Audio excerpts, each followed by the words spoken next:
Eu já disse que eu não tomo, não vou dizer, não tenho, não sou idiota o suficiente para ter opiniões favoráveis ou desfavoráveis às civilizações inteiras. Quer dizer, eu estou tentando entender o que acontece e só. Né? Agora, note bem, o brasileiro sempre quer uma posição pró e contra. Quer dizer, você é obrigado. Tem aquela famosa história do sujeito que mandou, era o Natal, então o chefe de redação escreveu para o cara, chegou para o redator e disse, escreve aí um artigo sobre Jesus Cristo. Daí o cara perguntou, é contra ou a favor? Né? Então, o brasileiro sempre tem que estar contra ou a favor, assim, em bloco. Então, as coisas não são assim. Agora, diz ele aqui que você já esteve envolvido com o socialismo, com Idris Shah, Gurdjieff, Schuon, etc. E foi descobrindo que eu fui abandonando cada um deles. Claro, quer dizer, eu nunca, entrei em parte alguma, em organismo algum, tá certo, em organização alguma, esperando encontrar ali a verdade. Nunca, eu não sou idiota a esse ponto. Eu sou idiota no sentido de que eu preciso aprender devagarzinho. E tem muita coisa que não basta a leitura, eu tenho que ir lá para ver como é que é. Quer dizer, eu pago o meu conhecimento, quer dizer, com o meu próprio prejuízo. Se você quer aprender, você tem que correr risco. Então, sempre fui, dizer, buscando as coisas e aprendendo um pouquinho cada uma. E aprendo e logo vou embora, porque não tem mais nada a aprender ali, entendeu? Nunca esperei que alguma me entregasse a verdade pronta na mão, nem mesmo a Igreja Católica. Porque a Igreja Católica, ela te entrega a verdade está no credo. Você lê o credo, muito bem, só que agora você tem que entender o credo, isso é o resto da sua vida. Quer dizer, isso não é uma transmissão de uma verdade, é a transmissão de um símbolo da verdade. E esse símbolo tem que ser decodificado, transformado em discurso, transformado em prática, e aí que vai sendo, aos poucos, o conhecimento da verdade. Quer dizer, a verdade pronta, ninguém vai te dar, nem mesmo a igreja, nem mesmo as igrejas. Agora, quanto mais uma sociedade Gurdjieff. Agora, pelo fato é que as outras pessoas entram nisso com um espírito muito diferente do meu. Eu entrei sempre com um espírito de aprendizado. Por isso eu entro por um lado, saio pelo outro e saio inteiro. Agora, as outras pessoas não. Quando entram no socialismo porque acreditam plenamente no socialismo. Daí quando o socialismo falha, meu mundo caiu. E daí tem que fazer 10 anos de psicoterapia. Tá certo? Fica todo traumatizadinho. Isso é viadagem, tá entendendo? Não é assim que as coisas funcionam. Você tem que seguir a palavra do apóstolo. Experimentai de tudo e ficai com o que é bom. Não tenha medo de experimentar, tá certo? Mas, e entre nas coisas, vamos dizer, sem prevenção. Entre de coração aberto, tá certo? Disposto a pegar o que ali tiver de bom e largar o ruim e ir embora, porra, tá certo? Porque, em definitivo, só Deus, não tem guru, não tem mestre, não tem organização, não tem igreja, não tem coisa nenhuma, tá certo?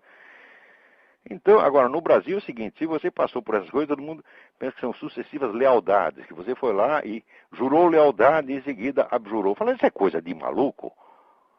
Quer dizer, esse é um espírito partidário, um espírito sectário imbecil, quer dizer que cada clube que eu entro, por exemplo, você não pode trocar de time de futebol, daquele negócio, o homem nasce, vive, cresce e morre corintiano, tá certo? Então, olha que merda, então não se pode mudar de time de futebol, tá certo?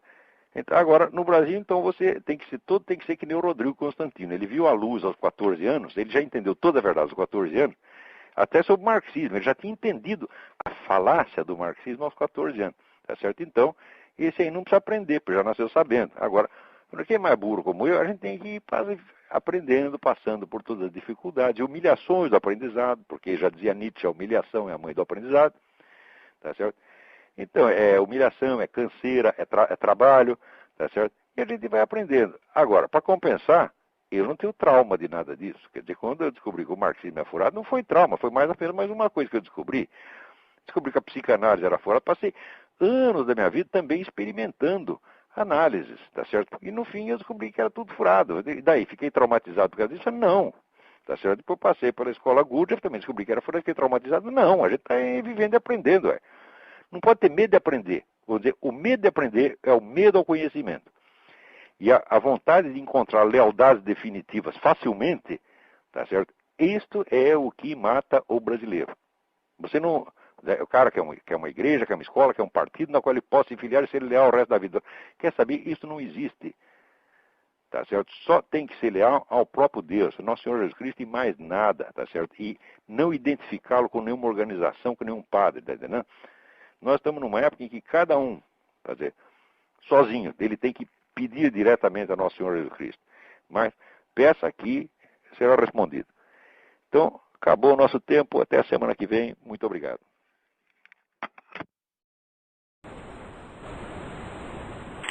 Então, aqui, o Francisco Javier me elogia aqui. Diz, essa sua insuportável maneira de ser é uma das suas melhores virtudes.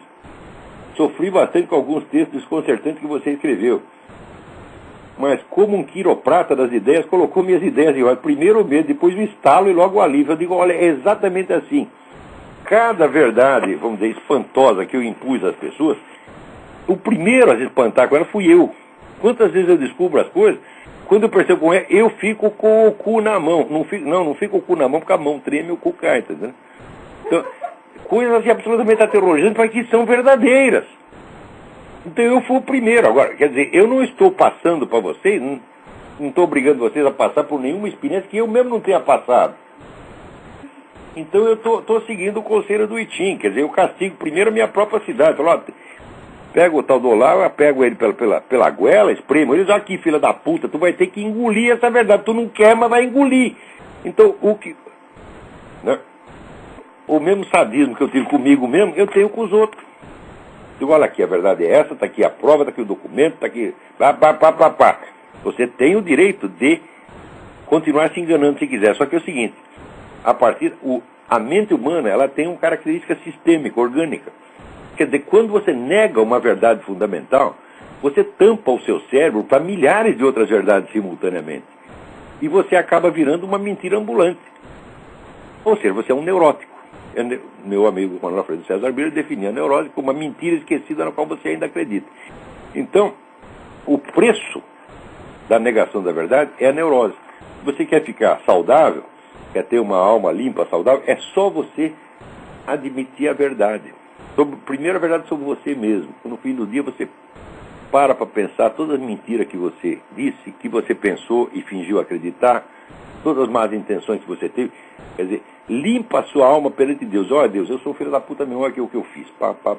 No dia seguinte tu vai fazer a mesma merda. Mas note bem, tem um monte de personagens na Bíblia que fizeram um monte de sacanagem e Deus os considerou perfeitos. Salomão, Davi, Abraão. Tá certo? Porque Deus não quer perfeição quantitativa. Ele quer que você seja sincero perante Ele. Ser sincero perante Deus é ser sincero perante si mesmo. Esta é a base da sanidade, gente. Sanidade. Sabe o que é sanidade? Sanidade quer dizer o seguinte, que você não é mais o umbigo do mundo. Você vive na realidade agora. Você é um homem adulto. Você é o spoldaios de que falava Aristóteles. Você não fica mais o dia inteiro olhando seu próprio umbigo. Tá certo? Quer dizer, você aprende a se livrar desse resíduo subjetivo, tá certo? Que escraviza a mente humana e a torna incapaz de perceber a realidade. Então, a percepção da realidade e a admissão da realidade é a base da sanidade. O que você faz quando você vai fazer a psicanálise no sentido clássico? Não estou falando pela teoria da psicanálise, mas pela técnica. A técnica é uma anamnese, quer dizer, você lembrar a realidade dos fatos, não é isso? E se desfazer das racionalizações com as quais você encobriu. Então a hora que você percebe, né, quais foram as suas verdadeiras intenções, etc., ocultas, pronto, você está livre. Então a sinceridade é a base da sanidade. Então é por isso que eu não posso escrever o que as pessoas querem que eu escreva. Eu não posso fazer isso. Se eu fizer isso, eu destruo a minha inteligência. Eu quis sempre, meu sonho na minha vida é fazer da minha inteligência um instrumento de perceber a realidade. Esse é o maior sonho que eu tinha. Eu falei, eu quero ser um sujeito que sabe o que está acontecendo e que entende onde está. Era esse o sonho. E eu acredito que eu estou realizando. Eu não queria mais nada. Eu, inclusive, fiz um voto para Deus, quando eu tinha 20 e poucos anos, olha, se eu ficar sabendo tudo o que eu quero saber, se eu entender tudo o que eu quero entender, eu estou satisfeito, mesmo que eu não consiga escrever uma linha, mesmo que eu não consiga contar para ninguém, porque eu não estou procurando aqui uma profissão e um sucesso na profissão. Eu não estou procurando aplauso, eu quero saber a realidade, meu Deus. Eu pedi isso a Deus. Entendeu? E, no fim, ele deixou não só eu perceber um monte de realidade, mas também está deixando eu contar para vocês. Você está entendendo? Que eu comecei até tarde, eu não estou... Se eu tivesse a fim de, quero fazer sucesso como escritor, quero brilhar, eu teria começado a fazer isso aos 20 anos, escrever besteira aos 20 anos. Felizmente, eu sou um sujeito caridoso. Quer dizer que tudo que eu escrevi aos 20, para os 20, aos 30 anos, eu joguei tudo fora. Eu poupei à humanidade essa experiência traumática, medonha, de ler as merdas de ideias que eu tinha na juventude. Né? E guardei para começar a dizer as coisas quando já sabia alguma coisa, quando tinha alguma experiência. Comecei a escrever na mídia aos 48 anos. Claro que antes escrevi alguma coisa apenas como na condição de repórter. Na condição de comentarista, analista, foi aos 48 anos. Também quando comecei a publicar livro. Né? Então isso quer dizer que eu fiz aquele voto a Deus e o cumpri. Eu digo, Deus, eu não faço questão de contar para ninguém, não faço questão de mostrar para os outros que eu estou sabendo. Eu quero saber. Se você revelar para mim e me privar dos meios de contar para as pessoas, né, eu serei o maior sábio desconhecido do universo. Eu não ligo para isso. Porque eu sei e você sabe que eu sei. E você sabe que eu fui honesto. Eu procurei a verdade e a aceitei. Era isso tudo que eu queria, gente.